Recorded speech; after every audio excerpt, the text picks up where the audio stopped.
talk to successful IB graduates about their experience of university and the IB diploma. Today, I'm talking with Margarita Papathanasiou. Would you like to talk a bit about that transition and how you decided to go from an engineering degree to an arts degree? When I chose my IB subject, I wasn't very clear about what I wanted to do when I would get into uni, so I decided to get like the more scientific subjects, and I did the whole IB. And when I got into uni, I discovered that I didn't like it, so I had to change it, otherwise I would spend 4 or 5 years in uni doing something I wasn't fond of. At the beginning of semester 2, I had many appointments with my personal tutor, so I could discuss with him why I wasn't satisfied with my degree. And I decided to change the whole thing, because when you go to lectures, to tutorials, or even when you talk with your peers around you, you don't have that feeling of satisfaction. There's something that's missing. There's no feeling of fulfillment.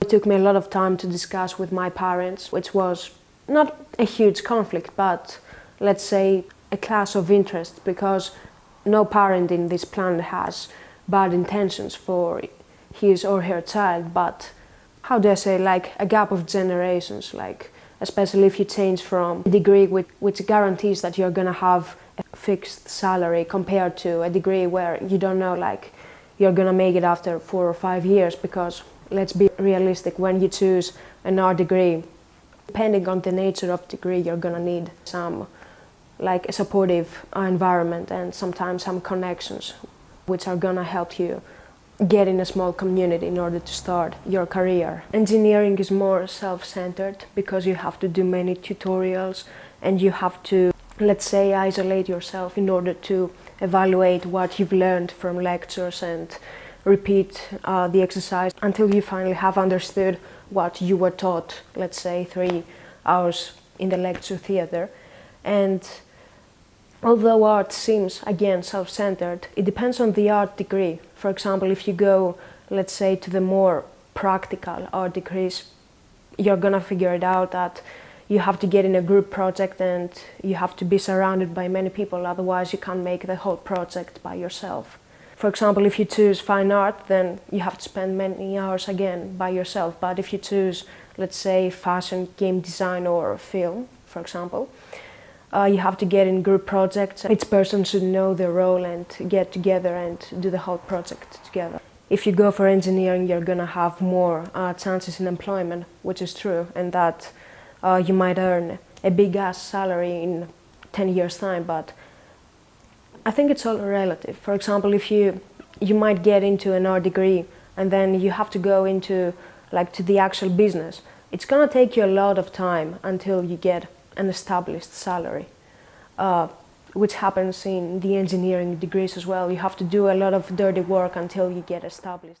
So when we were planning this video and we were talking about what it is that you wanted to talk about, and I asked you what you thought the title of the video could be, you were very clear in your answer. You said you wanted it to be From the IB Bubble to the Real World.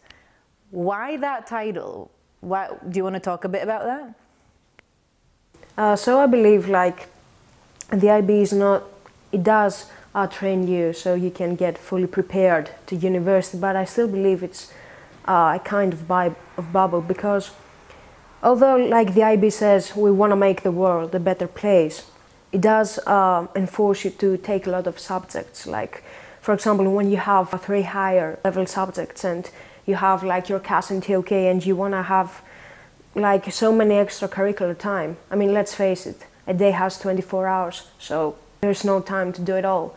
And I think like the IB as well is like focuses on the individual.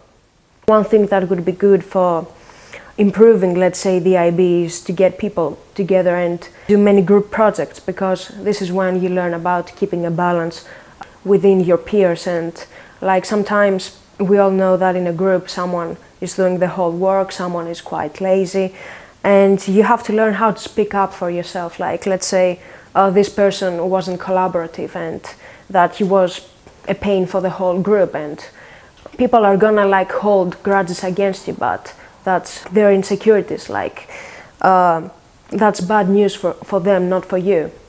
like when you know when to stand up for yourself. This is something the IB should take consideration of.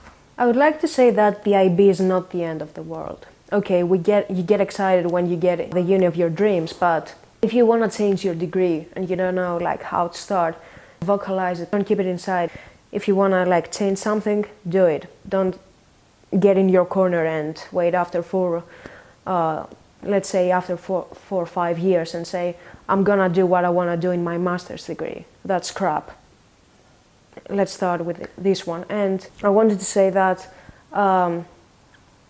it should be good like if you get used to in more real life skills, because okay, you do have your mainstream education skills from the IB, but you're not gonna be taught everything. You have to find it by yourself and like get with people around you and develop these vital communication skills.